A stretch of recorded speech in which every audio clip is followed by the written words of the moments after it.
Trade में हम लोग क्या होता है ना कि हम लोग जो है वो प्रॉपर स्टॉप लॉस तक वेट करते हैं, और स्कैल्पिंग में क्या होता है ना कि हम लोग अगर किसी एंट्री पे देखें तो हम लोग एक स्टॉप लॉस लेबल तो ड्रॉ किए कि it will be a worst case scenario, our exit will be this, but हम लोग हो सकता है कि उससे पहले ही एग्जिट का बटन दबा दें। अगर कैंडल्स मुझे खराब लग रहा है, इवन यहां पे भी दबा दें, यहां पे भी खराब दे दें।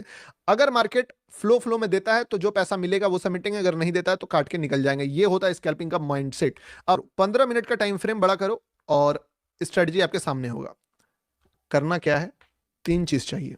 पहला मूव, दूसरा लिक्विडिटी, और तीसरा कंफर्मेशन। ये तीनों चीज जब भी आपको मिल जाए, you can find a greatest scalping opportunity in any instrument. Move कहां से आया है, मूव क्या है, move is like biggest move gold का, फाड़ मूव एकदम गोल्ड का। एक तो गैप अप, उसके ऊपर से 1100 पिप्स का मूव, यानी कि मूव क्या है, बायर है। पहला क्लियर हो गया, मूव, दूसरा लेबल, और तीसरा एंट्री, ठीक है, या कंफर्मेशन। मूव मिल गया, अब लेबल का बात आता है। लेबल्स कहां पे है, इन सारे कैंडल्स के नीचे, ठीक है। अब मूव भी क्लियर हो गया, लेबल भी क्लियर हो गया। मूव क्या है, बुलिश है, यानी हम लोग किसका बाय का प्लान कर रहे हैं, और मूव भी बाइंग है, यानी कि we are in right track. लेबल यानी कि इस लेबल्स के नीचे ही ट्रेड बनेगा, we are in right track. And third thing is confirmation.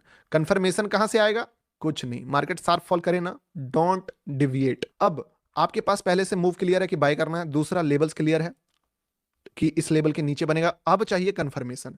Confirmation कहां पे आया, जब ये फॉल किया फॉल किया फॉल किया, you just need a one green candle और रेड कैंडल, जो भी आपको लगे, एक कैंडल का बायर, दैट्स इट, और कुछ भी नहीं।